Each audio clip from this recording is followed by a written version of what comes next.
The history of the Stagecoach Inn from 1790 to the 20th century. Why was the Stagecoach Inn significant in Monkton's history?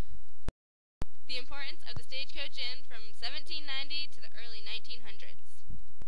Travel. The Stagecoach Inn served as a rest stop for the horses and coaches. The driver of the coach would stop here to switch horses and then continue on his journey. The stagecoaches and the inn itself also served as great job opportunities for the community of Monkton and communities around. The tickets bought for stagecoach travel was useful to the town and impacted the community's income greatly.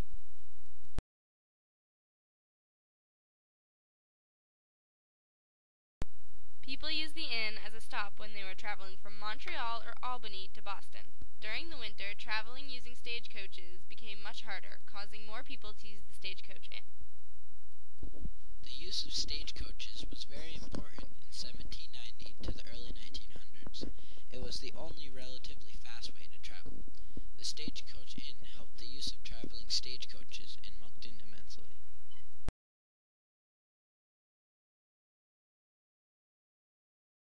The Stagecoach Inn also served as a hotel for the travelers. The inn was used as sleeping quarters for the travelers. The bottom floor was said to be a waiting room and dining room. It was also said that the inn had a ballroom in the attic for the travelers' entertainment.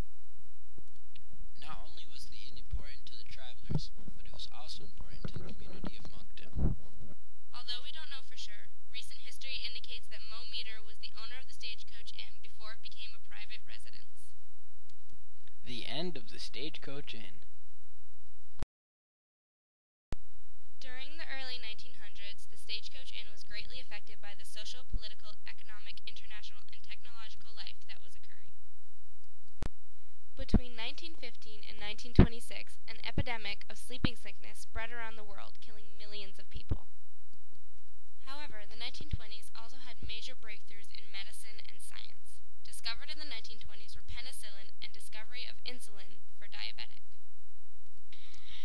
After World War I, there was an economic boom where the stock market rose. However, in the late 1920s, it crashed again. The crash was one of the leading factors of the Great Depression. The 1920s were known as the Jazz Age. The Jazz Age was a movement that took place during the Roaring Twenties, from which jazz music and dance emerged. This youth rebellion of the 1920s went hand in hand with flappers and bold fashion statements. In the 1920s, an invention which soon after became a popular fad was the radio. On the radio, you could hear comedy shows, news, live events, jazz, variety shows, drama, opera, and much more. It was during the 1920s that cars became more common. Ford Model Company produced the new Model T, making cars finally affordable to the middle class. Women's rights was a big issue during the 1900s. The 19th Amendment to the Constitution was ratified during the 1920s, giving women the right to vote. More battles for women's suffrage were won state by state by the early 20th century.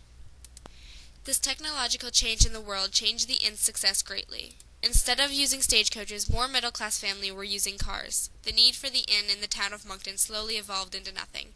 It was during the 1920s that the Stagecoach Inn lost business and was forced to become a private residence. Experiences of the Stagecoach Inn from the early 1900s to the 20th century. The first family to own the Stagecoach Inn after it became a private residence was the Knox family.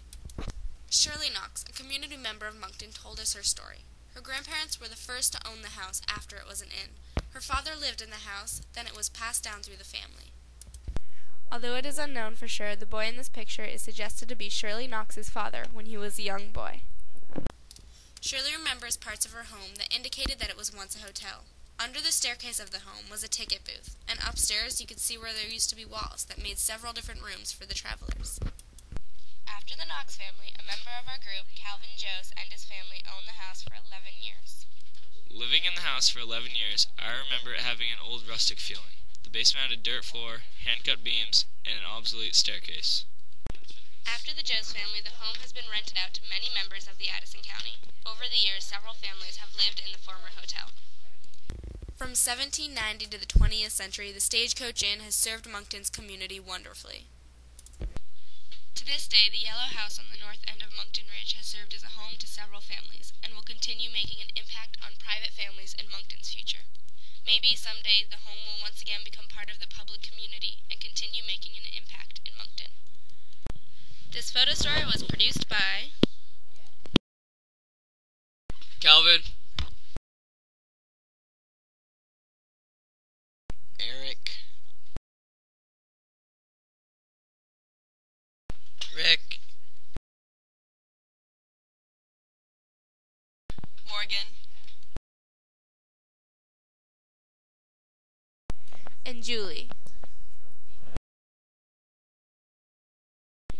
Thank you, town residents. Thank you, Carmi Barrett,